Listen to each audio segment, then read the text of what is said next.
Good morning.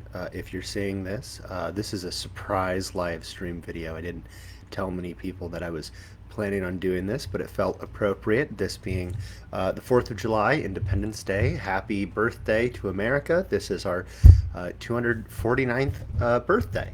But on this special day, I wanted to share a little something with you that you might not have known. Maybe the biggest students of history in the congregation might know this, but I suspect most people, this will come as a surprise. I'm actually going to read something for you today. If that sounds really boring, you can, you know, navigate away from this video, but I encourage you to stick around because I think it's really interesting. This is from a book that one of my professors in seminary, also my academic advisor, Martin Lorman, wrote. The book is called Stories from Global Lutheranism, a Historical Timeline. Oh, let's see if we can get that without the window getting in the way. Oh, that's terrible. Um, let's see. Yep, this is about what it looks like. I guess you can see my window in the reflection there. Um, but you can get this book at Barnes and Noble or wherever you get your books, and it might be an interesting thing to check out if you're interested in the history of the Lutheran Church. But this is a particular interesting bit that has to do with not only the history of German Lutherans in America, but also American history itself. So I'm going to read an excerpt from this book. This section says, April 1st, 1789, first Speaker of the United States House of Representatives. And then it reads as follows. Henry and Anna Maria, Mary, Muhlenberg's children provide good early examples of how Lutherans participated in American public life, especially as seen in the election of their son Frederick Muhlenberg as the first Speaker of the United States House of Representatives in 1789. Both parents set strong examples for public engagement. Mary was the granddaughter and daughter of German Palatine refugees who fled war and disease to settle in New York and later Pennsylvania.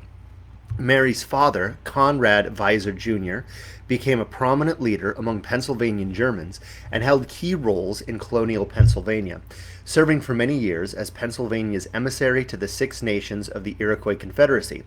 Through her father's influence, Mary was trilingual. She could speak English, German, and a dialect of the local indigenous people.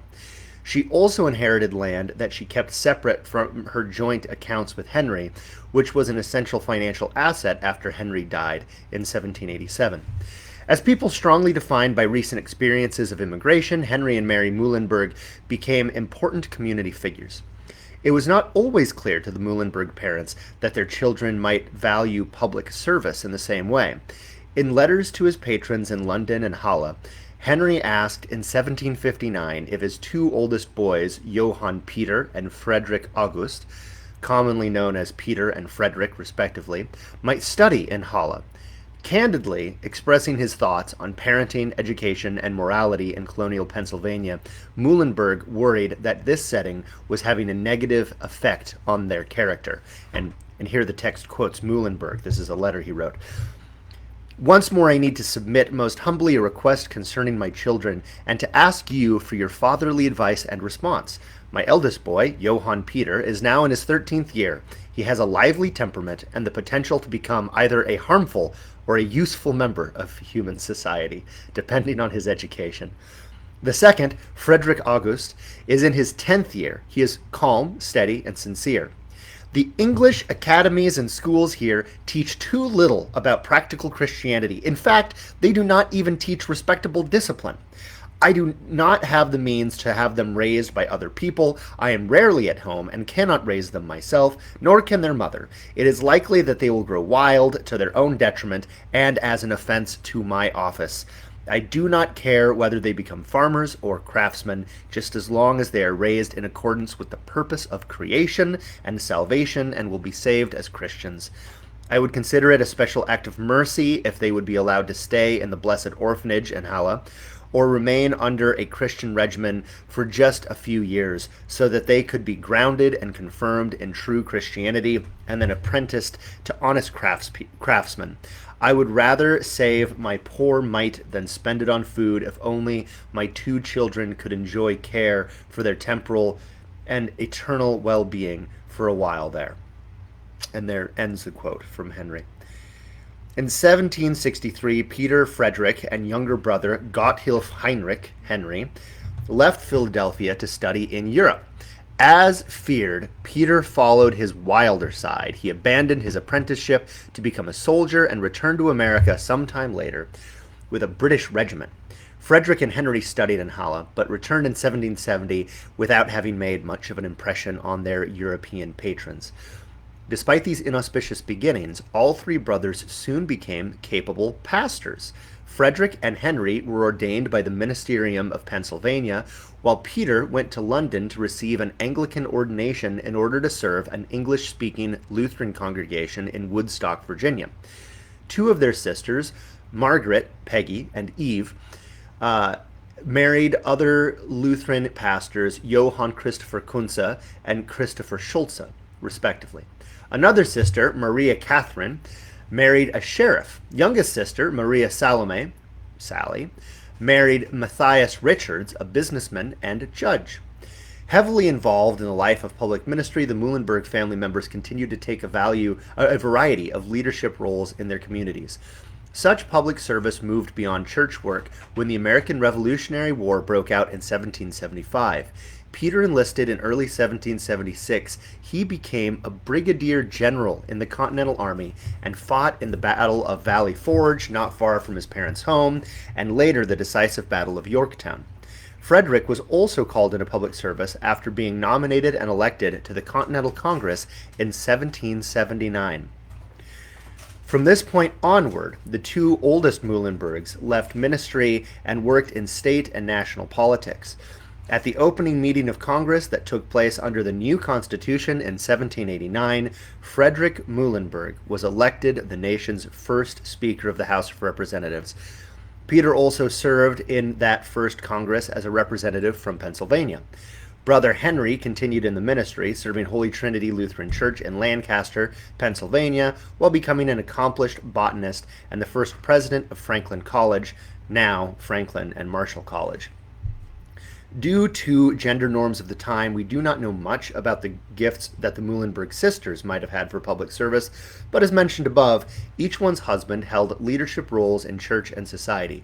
Peggy's husband, Pastor Kunze, went on to work as a professor at the University of Pennsylvania in Philadelphia and Columbia College in New York City. Christopher and Eve Muhlenberg, Schulze's son John, served 2 terms as the governor of Pennsylvania in the 1820s. Although we are only able to guess at the impacts the sisters had on their communities, the Muhlenbergs nevertheless provide many examples of how religious faith and social engagement worked together to serve the common good. This notable family included the first Speaker of the House and a Revolutionary War general, but beyond such public figures lay the even more important legacy of people of faith honoring God by serving their communities in everyday life.